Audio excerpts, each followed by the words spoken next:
Iniciamos una serie el fin de semana pasado y lo dije así: la intención de esta serie es que podamos conocer más a Dios, cómo Él interactúa con la humanidad, y en esta interacción poder conocer qué es lo que está en su corazón, en su persona, en sus emociones, en sus deseos. Y yo creo que eso venimos a la iglesia, a conocer más a Dios. ¿Estamos de acuerdo? Entonces, el día de hoy traigo un mensaje y no puedo ser suficientemente enfático para tratar de que podamos captar esto, así que voy a dejar que la Biblia lo haga por mí, voy a dejar que la Biblia lo haga en nosotros. Y la realidad es que en la predicación de hoy no es lo que estoy acostumbrado a predicar, de la manera en la que estoy acostumbrado a predicar, así que trata de seguirme el hilo, trata de seguirme ahí, pero lo hice de esta manera para tratar de, haz de cuenta, como un martillo dándole un clavo, le estoy dando una, otra y otra y otra vez hasta que nos caiga el peso de lo que la Biblia está hablando. Así que, ¿qué te parece si me acompañas a orar? ¿Está bien? Vamos a orar. La serie la titulamos A pesar de mí. A pesar de mí. Señor, en el nombre de Jesús, en esta tarde venimos disponibles, venimos con un corazón dispuestos a que no solo vengamos a entretenernos, no solo vengamos a saludarnos, no solo, que eso es buenísimo, el vernos, el estar aquí juntos, pero hemos venido a conocerte más, hemos venido a profundizar en la revelación que tenemos de quién tú eres, Señor. El día de hoy que podamos salir de aquí con una nueva convicción de saber quién tú eres y de haberte conocido más, y que esto pueda emocionarnos y que esto pueda agrandar nuestro corazón en amor por ti. Te lo pedimos en el nombre de Jesús, y todo central dice amén. Y si estás contento, le puedes dar un aplauso más a nuestro Dios. Y bueno, voy a hablar de esto, voy a hacerlo como por eso pareciera que como que una cosa no tiene que ver con la otra, y por eso digo que es así muy diferente. Normalmente trato de hacer que las transiciones sean amigables y sean fluidas, y aquí va a parecer así como escena 1, escena 2, escena 3, escena 4. Así que tratemos ahí de prestar atención. Y la escena 1 lo titulé así: es la primera interacción. Si yo quiero saber cómo Dios va a interactuar conmigo, hay que ir a la Biblia y ver cómo Dios interactuó con otras personas. Y la primera interacción que tenemos en la Biblia obviamente es la interacción de Dios con Adán y Eva, que es cuando Dios crea el mundo. Dios establece ese orden que Él diseñó, y entonces interactúa con estos primera pareja en la tierra. Y quiero que vean las palabras que usa la Biblia en Génesis 3, versículo 8, deben de estar apareciendo ahí. Y fíjate bien, dice: oyeron la voz de Jehová Dios que se paseaba. Digan conmigo: se paseaba. Se paseaba. Se paseaba en el huerto al aire del día, dice la Nueva Traducción Viviente, en el fresco de la tarde. Dice: y el hombre y su mujer se escondieron de la presencia de Jehová Dios entre los árboles del huerto. Y quiero que podamos ver esto. Dios, sabemos que la Biblia enseña que habló y creó todas las cosas por el poder de su palabra. Y sea la luz, sean las estrellas, sea la tierra. ¿Se fijaron que no le dice así? Le dice así. Pero ese es otro tema. Sea la tierra y sean los árboles y la semilla. Y Dios habló y Dios habló. Y sabes que cuando vemos ese cuadro de Dios creando, podemos caer en la idea como si Dios estaba sentado, porque usó su voz, no pareciera que no metió sus manos. Entonces pudiéramos pensar que cuando Dios hizo las cosas con su voz, es como si Él estaba sentado en un trono y dijo: ay, pues que sea la tierra y que sean como algo a larga distancia, como si Dios de lejos gritó y dijo: hey, pásame esto, hey, haz esto. Y como si Dios a distancia creó el universo y luego hizo a Adán y a Eva y les dijo: pues mijos, échenle ganas, ánimo con todo lo que sigue. Pero este versículo nos cambia un poco la perspectiva al usar un verbo muy especial. Y fíjate bien, dice que Dios se paseaba en el huerto. Y me encanta la palabra paseaba, porque te voy a hacer la pregunta: ¿tú te paseas con cualquier persona? Tú así ves un desconocido en la calle y le dices: oye, disculpa, perdón, ¿tendrás un minutito? Sí, ¿qué pasó? ¿Quieres pasear conmigo? Tú te paseas con cualquier tipo de persona y por cualquier tipo de razón sin importancia. No, la realidad es que cuando solemos pasearnos lo hacemos con gente cercana a nosotros, lo hacemos como algo disfrutable. Y aquí no vemos un Dios bien lejos que hizo la tierra, vemos un Dios que está en el huerto con Adán y con Eva, y no solo está ahí para supervisar. No dice, y Dios supervisaba desde el Edén si Adán estaba haciéndolo bien. No dice, y Dios juzgaba a Adán y su desempeño mediante su presencia en el Edén. No, dice que Dios se presentaba en el Edén con Adán y Eva, y ¿hacían qué? Paseaban en el fresco de la tarde. Nosotros no sabemos qué es eso aún. El fresco de la tarde, ¿de qué hablas? Pero habla de una relación. Y ya sabemos, ese mismo versículo nos dice algo tan conmovedor como un Dios que se paseaba, pero en esta ocasión termina diciendo, pero el hombre y la mujer se escondieron de Dios, porque todos sabemos lo que sucedió. El pecado entró al mundo, el pecado entró al corazón de Adán y Eva y literalmente a toda la creación. Y sí, cuando entra el pecado, lo que sucede es que ellos se separan, se esconden de Dios. Y sabes que la Biblia nos dice que ellos son expulsados del jardín del Edén. Quiero que prestemos atención en el jardín. ¿Por qué? Porque Dios creó estrellas, creó galaxias, creó, ya vieron las fotos de las nuevas del espacio del telescopio James Webb, están curiosas. Hay un traje que tiene Juan Gabriel que se parece mucho a esa foto. Pero bueno, ya saben que uno es fan. Y entonces crea todo el universo entero, crea todas las cosas. Pero me encanta pensar que Dios crea la tierra. Y obviamente el Edén no era toda la tierra, porque dice que son expulsados. Y pues no fueron expulsados a la galaxia, ¿verdad? Fueron expulsados a otro fragmento de tierra en el que ellos no estaban. Como si el Edén era un espacio territorial, era un espacio, era un terreno, era un territorio especial que Dios había creado para Adán y para Eva y para él y para todos los hijos. Pero ahora el pecado entró y ellos son expulsados de este Edén y se crea una distancia entre Adán, Eva y el Dios que los había llamado a estar cerca. Sí, es lo que la Biblia dice de principio a fin. Esta expresión se utiliza repetidas veces y es lo que la Biblia dice que es la consecuencia del pecado. El Nuevo Testamento lo dice así: estamos lejos. Sí, ¿qué hizo el pecado? Nos alejó de Dios. Lo menciona de otra manera, también dice en Efesios, separados de Dios.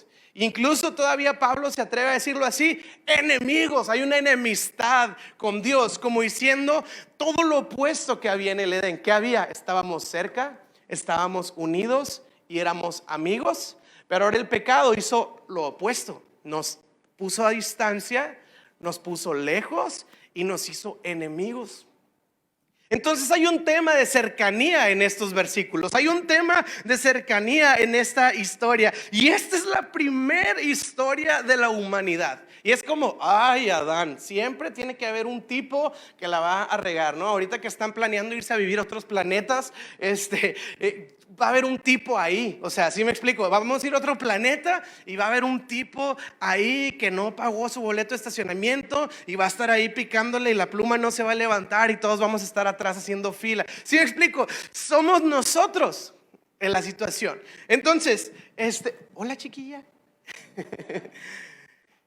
Vemos este tema de la tierra y bueno, continúa la historia de Dios con diferentes personajes, con diferentes personas importantes, y obviamente me tardaría muchas horas en irme así de corrido, pero yo quiero llegar a este punto, al personaje del famoso Abraham. Ahora, ¿por qué Abraham es tan importante y tan relevante?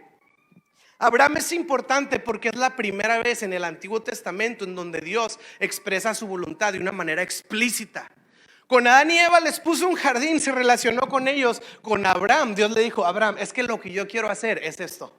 Y es la primera vez que se escucha. Así que ya estamos en la escena 2. Ahora estamos con Abraham. Y con Abraham lo que Dios hace, y fíjate bien, no sé si te acuerdas, en la narrativa de Génesis, Dios crea a Adán y a Eva y le dicen: fructifiquen, multiplíquense y llenen la tierra. Y los bendijo Dios. Ok, eso es lo que les dijo a Adán y a Eva. Entonces tienen un jardín tienen la invitación a fructificar, a multiplicar, a tener descendencia y a ser bendecidos por Dios. Ahora fíjate bien, Génesis 17 con Abraham, y vamos a poner ahí los versículos. Te haré sumamente fructífero, pero ahora se lo está diciendo a Abraham. Y luego dice, te haré fructífero, tus descendientes llegarán a ser de muchas naciones y de ellos surgirán reyes. Versículo 8, les daré a ti y a tus descendientes toda la, ¿qué dice por ahí? Toda la tierra de Canaán, ahora donde vives como extranjero, y será posesión de ellos para siempre. Yo seré tu Dios. Y entonces Dios le dijo a Abraham, es tu responsabilidad obedecer las condiciones del pacto. Y si te fijas, es casi igual con Adán y Eva.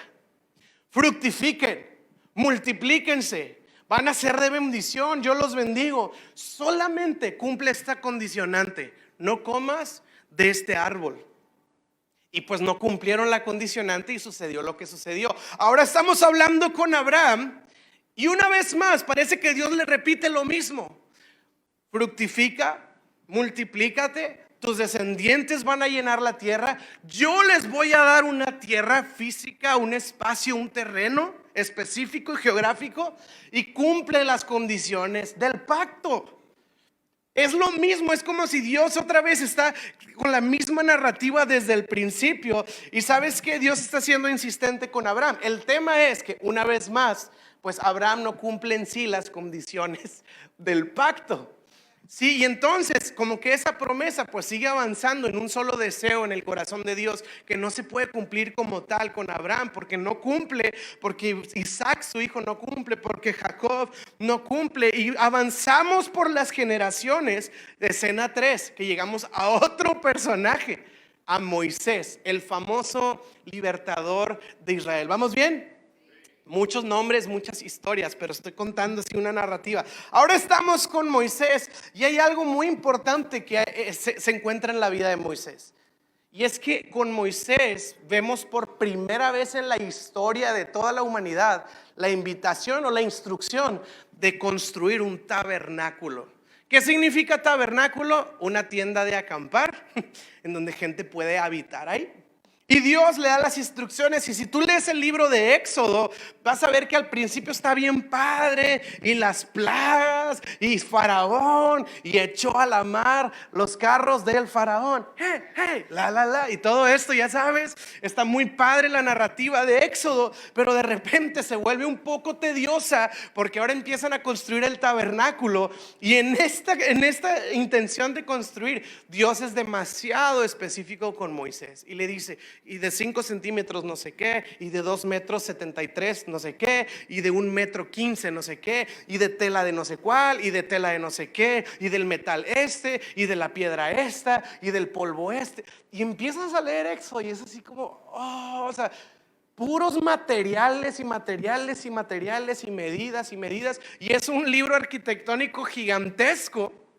Y concluye el libro de Éxodo en el capítulo 40, versículo 34. Y mira lo que dice Éxodo 40. Entonces, cuando terminaron de construir esa tienda, ese tabernáculo, la nube cubrió el tabernáculo y la gloria del Señor, dice ahí, la gloria del Señor llenó el tabernáculo. Versículo 35. Moisés no podía entrar en el tabernáculo porque la nube se había posado ahí y la gloria de Dios llenaba el tabernáculo. Yo quiero que te imagines, porque por meses y meses y meses están haciendo una tienda con instrucciones muy complicadas y muy específicas, y están ahí echando la talacha, ¿no? Y órale, ponle un clavo, ponle un tornillo. Oye, ¿te trajiste la cinta de medir? No, hombre, la dejé en la casa. No, hombre. Y están ahí, imagínate la construcción, ¿no? Típica construcción, Los Ángeles, pero Los Ángeles azules de fondo. Y están ahí construyendo. Y llega el momento de la dedicación. Ya acabaron el templo. Ya acabaron. Y de repente ora Moisés. Pero fíjate bien. Bueno, ahorita lo digo. Ora Moisés y dice: Señor, esto es tuyo. Y en eso una nube desciende, llena ese templo de tal manera que Moisés no puede contener esa gloria, y él mismo se sale del templo porque Dios está tan presente ahí que Moisés se tiene que salir. Y una vez más, cuando hablamos de un tabernáculo, la palabra adecuada es tabernáculo, no templo. Cuando estamos hablando de un tabernáculo, estamos hablando de un espacio físico, literal. No es un ámbito espiritual, no es algo en el corazón, es una tienda literal. Y haz de cuenta que Dios le dice al pueblo con Moisés: yo los voy a llevar a esa tierra que les había prometido, pero antes de que vayan, tienen que llevar a esta tienda porque yo quiero ir con ustedes. Y luego, entonces Moisés tiene ya esta tienda, Dios está ahí adentro y luego sigue Levítico. ¿Cuántos han leído Levítico y no han tenido pesadillas? Ok. ¿Cuántos han leído Levítico y han tenido que ir a terapia después de leer? Sí, sí. Levítico, ¿qué son? Un libro lleno de instrucciones específicas y no solo de medidas y vas a caminar así y que cuando camines no pises estas cosas y no uses este tipo de chanclas y cuando comas no comas esto, pero sí le puedes poner, pero no le pongas sal y sí no puedes mezclar el queso y la carne y empieza así una serie de instrucciones irreales. Son las condiciones del pacto. Una vez más Dios le dice: voy a habitar entre ustedes en ese espacio, pero ustedes tienen que cumplir con ciertas condiciones. ¿Y sabes qué? No cumplieron las condiciones. Y una vez más avanza la historia de la humanidad y es otro intento fallido. Y luego viene Moisés y luego viene Josué y luego viene otra serie de personajes importantes y muy relevantes, hasta que llegamos a otro de los campeones del Antiguo Testamento, el famosísimo, inigualable y único rey David. El rey David que cantaba las mañanitas. Y cuando llegamos a la vida del rey David, después de muchos años, vemos lo siguiente, 2 de Samuel 6:17. 2 de Samuel 6:17 y dice: trasladaron el arca de la presencia de Dios y la colocaron en su lugar dentro de la carpa especial que David había preparado. Y David sacrificó al Señor ofrendas quemadas y ofrendas de paz. Y cuando terminó de ofrecer los sacrificios, David bendijo al pueblo en el nombre del Señor de los ejércitos celestiales. ¿Y sabes qué sucede? Después del intento fallido de Moisés, Josué y los próximos jueces, lo que sucede es que cuando David llega al reinado, David dice: yo conozco al Señor y yo sé lo que hay en su corazón. Y hace una tienda otra vez. Ya no es el tabernáculo de Moisés, ahora es el tabernáculo de David. Y David construye una tienda y dice: yo quiero que Dios habite aquí. ¿Y sabes qué hace Dios? Habita ahí. Y Dios empieza a bendecir a David, a su familia y a todo el pueblo mediante esa instalación, otra vez, geográfica, de una tienda en medio del pueblo. Y entonces Dios habla con David y le da una promesa tremenda, realmente impresionante. De hecho, en la promesa que Dios le hace a David, así como la hizo con Abraham, así como la hizo con Moisés, ahora la está haciendo con David. Y dentro de la promesa de David, a diferencia de Abraham, ahora en esta promesa viene incluida la venida del Mesías. O sea, es la primera vez que Dios expresa la llegada del Mesías de una manera explícita con alguien, y ahora es con David. Ahora, David tenía algo muy especial a diferencia de Moisés, porque Moisés solo podían entrar sacerdotes, y a veces con David todos podían tener acceso a la presencia de Dios, aunque no fuera sacerdote. Tú podías acercarte y adorar.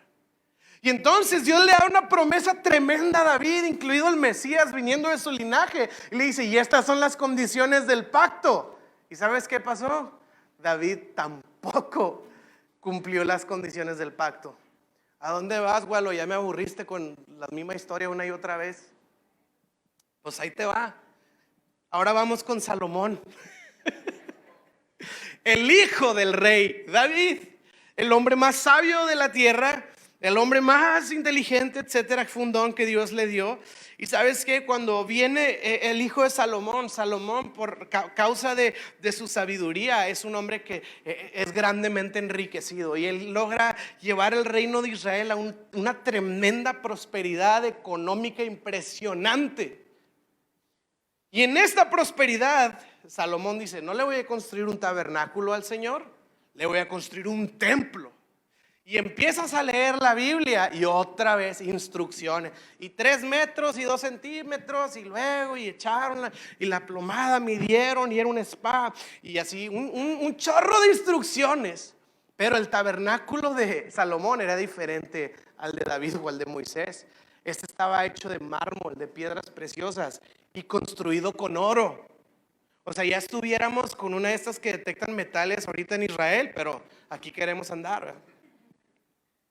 Era un templo espléndido. Dice que era tan espléndido que reyes de otras naciones venían a ver este templo, venían a ver lo que estaban haciendo, venían a consultar a Salomón por la sabiduría que él tenía. Y Salomón siempre llevaba los reflectores al buen Dios de su padre David, al Dios de Abraham, de Isaac y de Jacob. Y una gloria especial. Y quiero que leas conmigo Primera de Reyes 8:10. Cuando terminan de construir el templo, fíjate bien, dice: al salir los sacerdotes del lugar santo, otra vez una densa nube llenó el templo del Señor, y los sacerdotes no pudieron seguir con la celebración a causa de la nube, porque la gloriosa presencia del Señor llenaba el templo del Señor.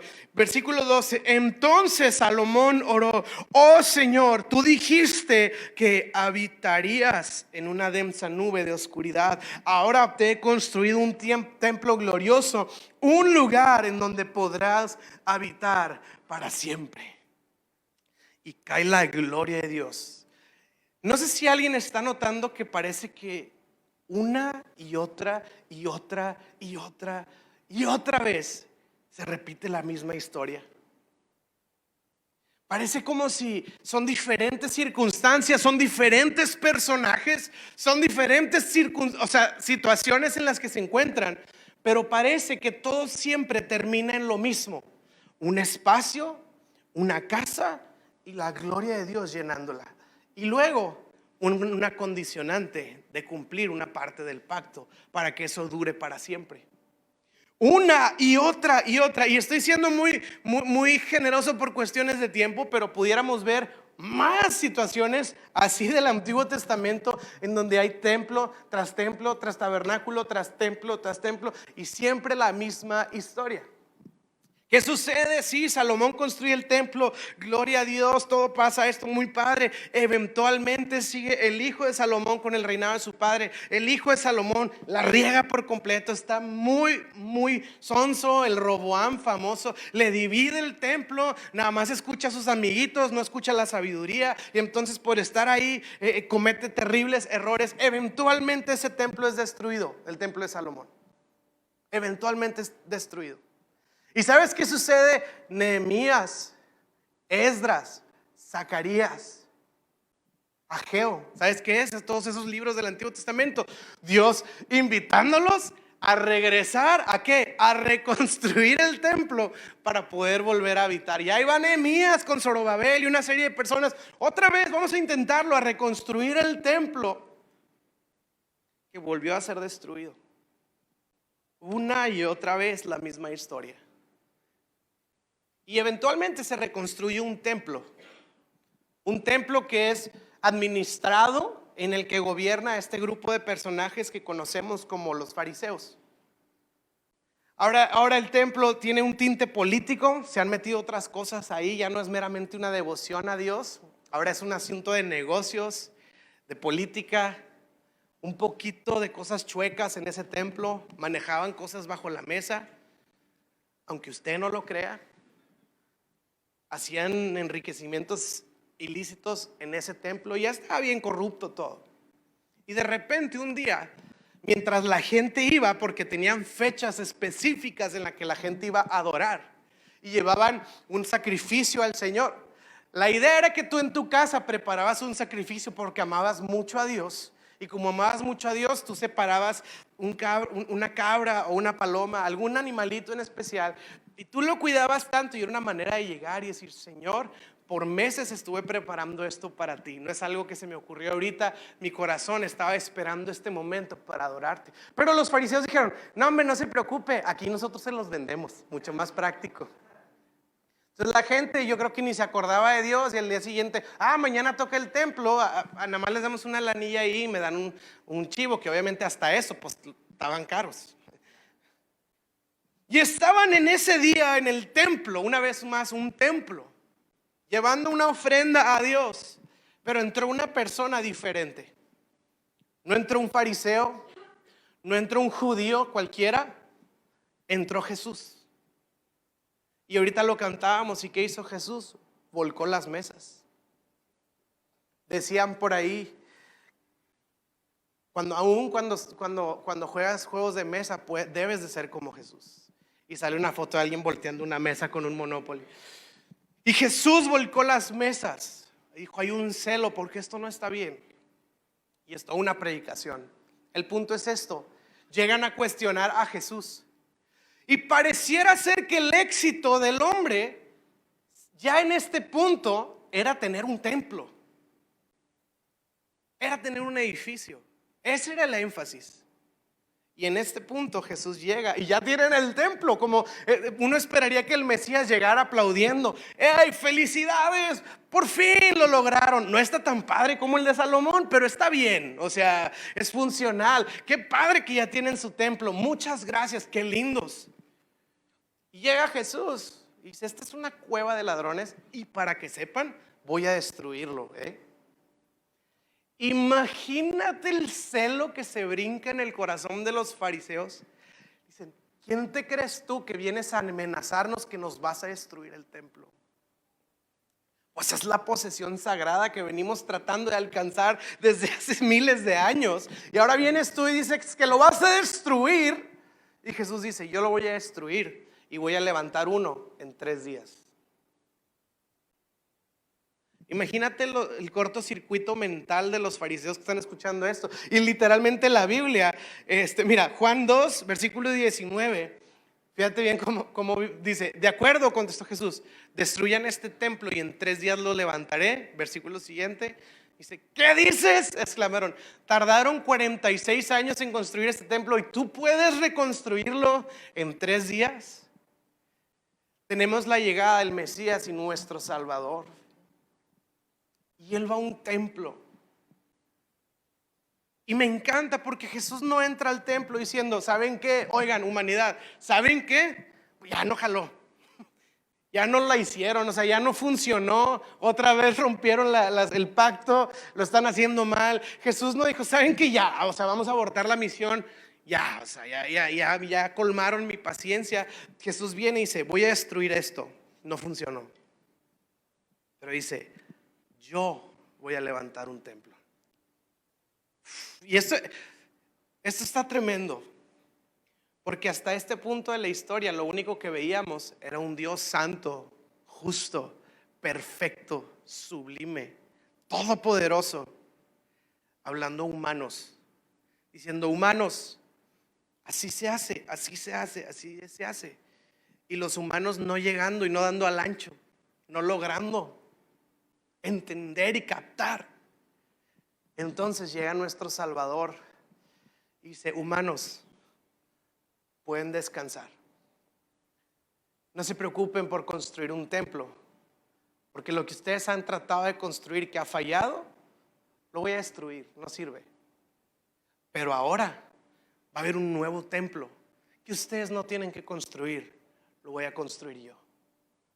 Yo sí sé cómo construir un templo, yo sí sé cómo construir un tabernáculo y yo lo voy a hacer por ustedes. Y este es lo tan revolucionario y tan disruptivo de Jesús, a diferencia de todas las religiones y de todas las filosofías y deidades, que por años cualquier religión que tú veas es una deidad o varias deidades pidiéndole a los seres humanos que hagan algo. Y de pronto entra Jesús y dice, ustedes no van a hacer nada, lo voy a hacer yo. La historia de las religiones es del hombre tratando de llegar al cielo, y luego llega Jesús y Jesús dice, no se trata de que ustedes lleguen al cielo, lo que está sucediendo es que el cielo llegó a ustedes. En otras religiones se les exigía a la humanidad tratar de alcanzar cierto nivel de iluminación y de perfección y de espiritualidad mística, y Jesús dice, no tienes que llegar a eso, eso va a llegar a ti. Y viene Jesús a cambiar por completo las reglas del juego. Y la Biblia me encanta como dice, porque el verbo, Dios se encarnó y dice, y estuvo con nosotros y habitó con nosotros. Y sabes, me encanta este templo. ¿De qué se trata este templo que Jesús iba a construir? ¿De qué se trata esta nueva construcción? Y con esto me quiero ir dirigiendo al final de la idea de todo este mensaje. Dices, ¿qué? ¿Ya vas a acabar? Pues ni has dicho nada. Es que era una construcción de 3 días. Y la misma Biblia en el Evangelio de Juan especifica esto y dice que los discípulos lo entendieron hasta después. Pero de lo que se trataba no era de un templo de concreto, de oro, de mármol o de tiendas de pieles de animales. Era un nuevo templo, un templo de carne y hueso, que iba a abrir sus puertas después de 3 días. ¿Qué templo es ese? El que se inaugura después de la resurrección, después de la muerte y la resurrección de Jesús. La Biblia narra algo impresionante que no solo está en la Biblia, está en los libros de historia. Y es que el famoso templo que ellos tenían, cuando Jesús muere, hay un terremoto histórico, registrado en la historia, no en la Biblia, histórico, también viene en la Biblia, que hubo un terremoto en ese día. ¿Y sabes qué sucedió con el terremoto? El templo se partió. Jesús lo destruyó en la cruz. ¿Qué representa ese templo? El intento fallido de la humanidad de poder contener a Dios, de lograr hacer una habitación, y el templo se rompe. Y hay algo que todos hemos escuchado alguna vez, que había una cortina gigante, era así más gruesa que un... Dicen teólogos e historiadores que el grueso de esa cortina era aproximadamente el grueso del ancho de un carro. O sea, era 5 o 6 colchones o más, no sé. Y dice la Biblia que en el momento en el que Jesús murió, el templo tembló y se partió. Y esa cortina, que era la que representaba la distancia entre Dios y el hombre, se rompió. Pero hay un detalle muy especial: se rompió de arriba abajo. ¿Qué quiere decir esto? Que ningún ser humano tomó la cortina y la rasgó desde abajo. Fue rota de arriba abajo, porque el que rompió esa distancia de separación en esta ocasión no fue el intento bien intencionado del hombre, fue el intento de Dios de una vez más habitar con su creación, de habitar con sus hijos. Rompió el templo, rasgó el velo de arriba abajo. Por eso el Evangelio, las religiones tratan de todo lo que los seres humanos pueden hacer por sus deidades, lo que el hombre puede hacer por su Dios. El Evangelio se trata de todo lo que Dios ha hecho por el hombre. Él es la pieza angular, es la pieza principal. Él es el centro de nuestra fe. Y podemos descansar en que nuestro intento fallido fue quebrado en la cruz, literalmente. Pero después de 3 días dice que Jesús iba a levantar un templo nuevo. ¿Dónde está? ¿Dónde levantaron ese templo nuevo? ¿Dónde está la construcción? Hay algunos que por años y años han tratado de encontrar el arca del pacto, y pues qué padre sería encontrarla, sería interesante. Pero van a encontrar una caja, no van a encontrar la gloria de Dios habitando dentro de ella. ¿Sabes por qué? Porque Dios ya no está ahí, porque Dios ya no está en un tabernáculo, porque Dios ya no está en un templo, porque ahora el Espíritu Santo ha decidido que tú y yo podamos ser esa morada de su presencia, que tú y yo podamos ser esa habitación, podamos ser esa tienda, podamos ser ese templo. Por eso no importa si es en el Novotel, o es allá, o es en un parque, o es en una cueva, o donde sea que nos reunamos, es irrelevante. Bueno, con el calor que hace sí es importante considerar el clima, pero es irrelevante la ubicación geográfica. ¿Por qué? Porque sea que estés aquí, en tu carro, en tu casa, en tu trabajo, Dios ha decidido venir a habitar entre nosotros y en nosotros. Y esto se logró de esta manera por la sangre de Cristo. El mensaje el día de hoy lo titulé A pesar de mi distancia. A pesar de mi distancia, Dios decidió acercarnos. Dios decidió hacerse presente en nuestras vidas. Y esta es la palabra, fíjate bien, habitar entre nosotros. Quiero leerte este versículo, y con este versículo quiero que podamos ir teniendo esta revelación. Y conté tantas historias iguales, porque dicen por ahí que cuando la Biblia repite algo es porque es importante. Y claramente el día de hoy vimos algo extremadamente repetitivo, como si Dios desde el principio nos está diciendo lo mismo: quiero habitar con ustedes, quiero habitar con ustedes, quiero habitar con ustedes, quiero habitar con ustedes. Y ese es el mensaje que vemos desde el Génesis. Y ¿sabes qué? Cuando Jesús viene, no solo nos dice que podemos ser su templo, luego también dice: y cuando se acabe su tiempo en esta tierra, yo les estoy preparando un espacio allá también. Tenemos un Dios que quiere habitar donde están sus hijos. La pregunta no es si Dios quiere estar o no quiere estar.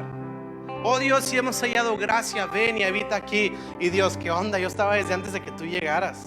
Yo te invité a la fiesta. La pregunta no es si Dios quiere habitar aquí, es si yo estoy preparando ese espacio para que Él habite. Pues no es un espacio físico literal, pero sí estoy hablando. Cuando hablamos de nuestro tiempo, cuando hablamos de nuestra agenda, nosotros usamos esa expresión, un espacio. Déjame ver si tengo espacio en mi agenda, o déjame ver si hago un espacio en la agenda. Y la pregunta es: ¿Dios quiere habitar?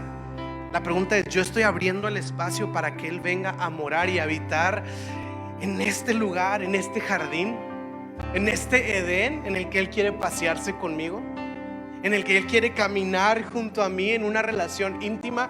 Ese es el mensaje de toda la Biblia. Y ¿sabes qué? Esa distancia que había entre nosotros y Dios, yo quiero que veas esto. ¿Por qué no me acompañas sobre tus pies?